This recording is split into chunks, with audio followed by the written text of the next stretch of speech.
Assalamu alaikum abokina, yau ne da akwai labari.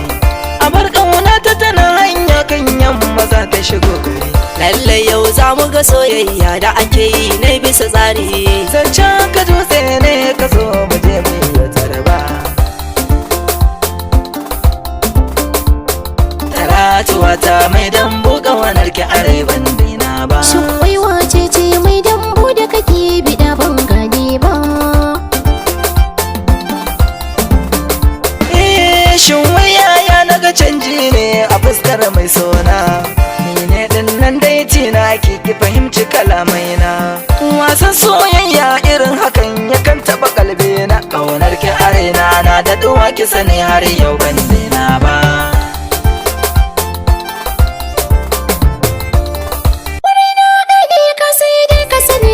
Sake bangare na soyayya da sunan da ka kawunta ke. A da idajin yadi yanzu ko ka sani na warke. Ka sa a rai da ni da kai ba mu taɓa yin tarayya ba. Talatuwa ta mai dambu ƙaunar ki areban dina ba.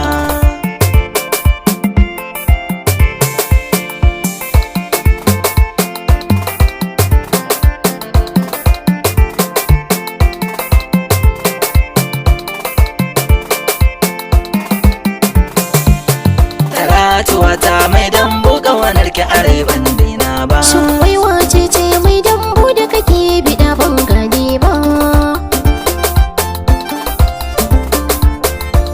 Ban gane bayanin bashin mai kike son kullawa. Ka dai na bi na ma domin ban so ka yi min yawa. Haba mai ƙauna ta wai ko so kike na zamgawa. Da gaske nake idan Allah ka matsa can da gaggawa. Talatuwar ka abokina na ga kamar ba ita ce ba. Talatuwa ta mai dambu ƙaunar ki areban dina ba. Sunan nan ba na so ne ji bebe nake yar baba. Kina daɗa kullum kaina har wa yau ban gane ba. Jin daɗaɗɗen kalamai daga bakin ki na saba.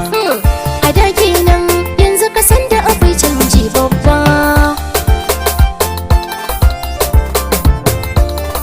To ka sani na zo da ni da wanda nake ƙauna.